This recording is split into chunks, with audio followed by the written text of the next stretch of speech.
Hai semuanya, aku Samitra Edison, ini Carla, dan kalian lagi nonton Walking with Reptiles.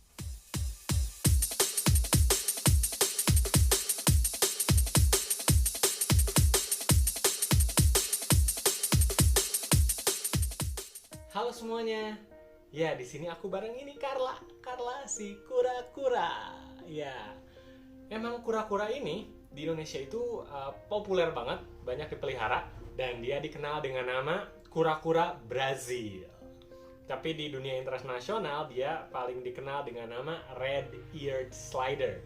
Ini karena di sekitar dari mata ke belakang ya, di sini nih, itu ada garis ke belakang itu oranye sebetulnya. Mungkin kalau lebih cerah terlihat sedikit kemerahan.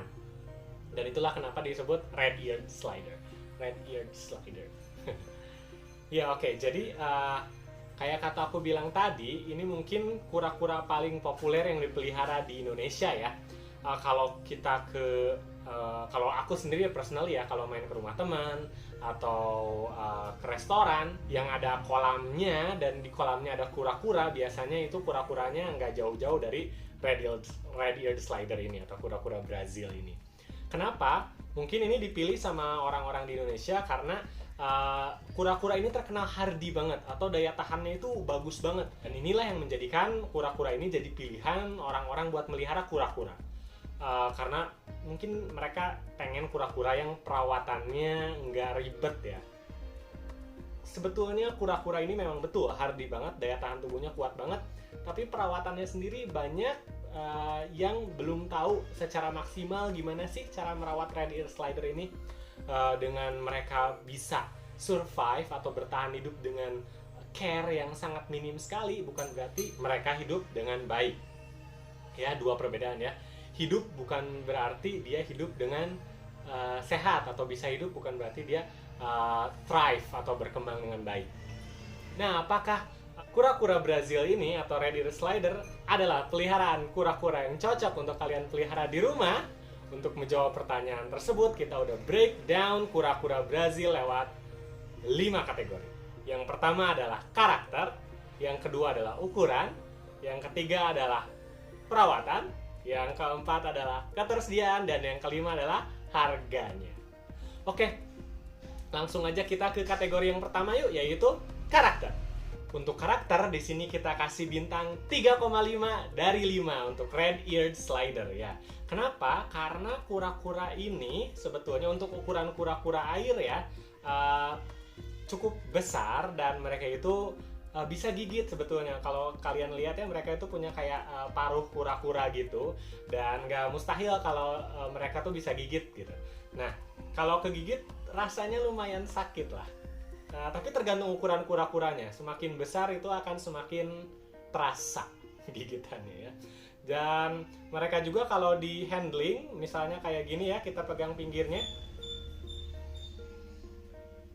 mereka itu cenderung kakinya gerak-gerak, mendorong-dorong ya, dan itu bisa mereka tuh bisa jatuh, slip, karena kita tangannya didorong, kita kurang kuat pegangnya, maka dia jatuh. Dan mereka itu kalau jatuhnya cukup tinggi dan ke tempat yang keras, itu ada kemungkinan bisa break atau mungkin retak lah di tempurungnya, dan itu bisa mengakibatkan kematian juga. Sebetulnya untuk ngendal kura-kura itu relatif gampang ya, karena untuk ukuran kura-kura biasanya kepala mereka dan gerakan mereka itu terbatas. Kalau kita pegang dari tengah, tempurung tengah ini ke belakang, itu biasanya aman, mereka nggak bisa menggapai di sana. Aku nggak ngomongin tentang snapping turtle ya, especially common snapping turtle, karena dia punya leher yang panjang banget. Tapi untuk most of species of turtle, kebanyakan kura-kura itu gerakannya terbatas dan aman kalau dipegang kayak gini dari tempurung ke belakang yang tengah ya. Oke, jadi sebetulnya overall cukup mudah menghandle kura-kura itu, asal kalian tahu caranya. Nah, sekarang kita ke kategori yang kedua, yaitu ukuran. Untuk ukuran di sini kita kasih red-eared slider bintang 3,5 dari 5 ya. Untuk ukuran juga kayak kata aku tadi bilang, untuk ukuran kura-kura air, red-eared slider ini buat aku cukup besar ya. Itu dewasanya itu full grown-nya bisa mencapai ukuran rata-rata itu 30 sentian. Itu ukuran karapasnya ya. Karapas itu gini, jadi di kura-kura itu ada dua tempurung yang bisa kita lihat ya, bagian atas dan bagian bawah. Untuk bagian atas itu kita sebut karapas, dan yang bawahnya itu kita sebut plastron ya. Oke, jadi untuk ukuran karapasnya sendiri, kura-kura Brazil atau Red Ear Slider ini bisa mencapai ukuran 30 cm karapas dari depan sampai belakangnya. Jadi itu cukup besar juga untuk ukuran kura-kura air. Nanti kenapa disebut cukup besar, nanti kita bahas di bagian perawatan ya. Dan untuk ukuran biasanya yang female itu lebih besar. Untuk ukuran bayi kayak gini sebetulnya agak sulit menentukan yang mana male, yang mana female. Cuma ketika udah tumbuh lebih besar, biasanya lebih kelihatan dan gampang mana itu male, mana itu female. Karena female rata-rata tumbuh lebih besar daripada yang male-nya. Yang male pun si kuku depannya ini relatif lebih panjang dan ekornya lebih panjang dan ramping. Kalau yang female itu lebih pendek. Tapi itu sangat jelas kelihatan biasanya kalau udah tumbuh lebih besar. Kalau ini masih bayi agak sulit ya kalau untuk yang baby untuk menentukan ini male atau female ya, masih ragu bisa jadi. Oke, itu untuk ukuran. Sekarang kita biarkan Carla ini berenang. Oke, ayo berenang Carla. Ya, oke, kita langsung ke kategori yang ketiga, yaitu perawatan. Untuk perawatan di sini kita kasih bintang 3 dari 5 untuk Red Ear Slider. Ya, tadi kita sempat bahas sedikit tentang perawatan ya. Buat aku, Red Ear Slider itu kura-kura air yang ukurannya cukup besar. 30 sentian itu full grown itu cukup besar. Karena Red Ear Slider adalah turtle ya, atau kura-kura air. Dan dia tuh seneng banget dengan air. Sehingga kalau kalian mau punya Red Ear Slider, aku nggak ngomongin yang baby ya. Karena untuk yang baby oke, relatif gampang lah ya. Tapi kura-kura atau binatang lainnya kan itu pasti tumbuh tuh. Atau kalian punya di rumah yang besar.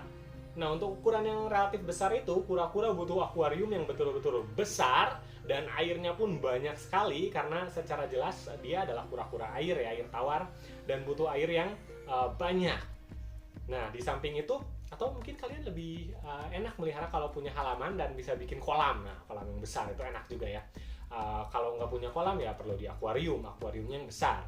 Dan suhu airnya juga sebetulnya ada suhu air yang bagus buat Red Ear Slider itu sekitar 23 derajat sampai 29 derajat Celcius untuk suhu air untuk Red Ear Slider yang maksimal ya supaya mereka itu thrive. Dan jangan lupa mereka juga perlu filter air karena mereka itu binatang yang cukup messy atau berantakan ya. Jadi mereka itu menurut aku butuh banget filter air. Kalau kalian gak ada waktu buat bersihin akuariumnya, untuk ukuran kecil oke lah relatif gampang, tapi untuk akuarium yang besar apalagi kolam, untuk nguras kolam atau akuarium besar secara berkala dan sering itu kayaknya wasting time banget dan ribet banget ya. Makanya filter air ini butuh banget, perlu banget.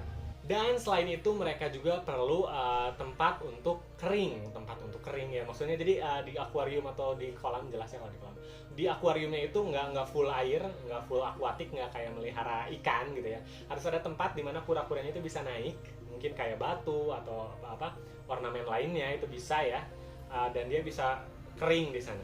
Karena kura-kura itu kadang pengen badannya kering dan pengen berjemur. Betul, jadi kalian juga perlu UVA dan UVB light di atas tempat baskingnya itu. Ya, jadi seperti itulah perawatan dasarnya ya. Sebetulnya kalau dibilang ribet nggak sih ya, lumayan lah kalau untuk menyiapkan buat Red Ear Slider itu. Tapi kalau kalian bisa memfasilitasi itu semua, maka luar biasa ya. Red Ear Slider itu akan thrive dan berkembang dengan baik dan sehat. Selain itu mereka tuh seneng banget makan. Jadi kita meliharanya pun senang. Biasanya kalau punya peliharaan seneng kan kalau kasih makan. Mereka adalah superb eater. Jadi most of the time mereka itu superb eater ya. Jadi kita kalau ngasih makan tuh nggak yang khawatir nggak mau makan. Dan mereka itu makanannya gampang. Makanan kura-kura udah banyak banget yang jual di toko-toko yang ikan juga biasanya ada. Kalau kalian mau suplemen tambahan ya untuk mereka, kalian bisa kasih juga serangga, bisa kasih juga sayuran ya, bahkan itu kalian bisa hand feed mereka asal caranya bener, karena kalau kegigit lumayan sakit. Oke, perawatan overall kayak gitu. Sekarang kita lanjut ke kategori selanjutnya, itu ketersediaan. Untuk ketersediaan di sini kita kasih bintang 5 dari 5 ya. Untuk ketersediaan sendiri, Red Ear Slider itu di mana-mana, kelewat gampang bahkan nyarinya ya. Kalian mau ke toko ikan, toko akuarium itu biasanya ada Red Ear Slider atau kura-kura Brazil ya. Apalagi di jual beli online tuh sangat banyak banget. Tapi kalau kalian nggak mau beli online, main ngeliat langsung, itu bisa kayak ke toko akuarium, toko ikan. Biasanya ada red ear slider, bisa kalian langsung pilih dan lihat secara langsung hewan yang akan kalian bawa ke rumah itu. Jadi gampang banget. Oke, selanjutnya kita kategori yang terakhir, yaitu harga. Untuk harga di sini kita kasih bintang 4 dari 5 untuk red eared slider. Ya, 4 dari 5 karena untuk harga itu red eared slider sebetulnya relatif sangat murah sekali. Untuk ukuran yang baby itu sekitar 20 ribuan. Kalau untuk yang indukan atau yang sudah besar itu bisa sampai 200 atau 300 ribuan ya.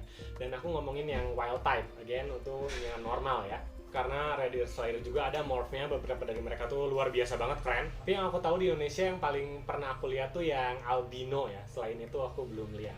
Dan untuk yang morph itu harganya bisa fantastis banget. Jadi kalau ngomongin yang wild type kayak gini atau yang normal, itu pun warnanya cukup variatif. Mereka ada yang hijau, ada yang kecoklatan, yang agak gelap, lebih terang, itu ada ya. Jadi I think it's cool. Yang normalnya pun keren warnanya ya. Oke, jadi overall untuk red ear slider itu kita kasih bintang 3,8 dari 5 ya. Buat kalian yang pengen red ear slider ya kira-kira seperti itulah kalau kalian mau perawatannya yang maksimal ya. Kalau buat yang bisa memfasilitasi perawatan red ear slider ini, oke, mereka akan jadi peliharaan yang luar biasa sekali karena mereka bisa hidup sampai 20-30 tahun lamanya. Jadi bener-bener peliharaan yang kita harus komit ya, bisa nemenin kita sampai 30 tahunan. Oke, sampai di sini aja episode kita kali ini tentang red ear slider atau kura-kura Brazil. Terima kasih semuanya udah stay tune di sini. Jangan lupa like dan subscribe untuk terus dukung channel ini ya. Kalian juga boleh komen di kolom komentar tentang hewan apa yang selanjutnya harus aku review. Terima kasih semuanya sekali lagi dan bye.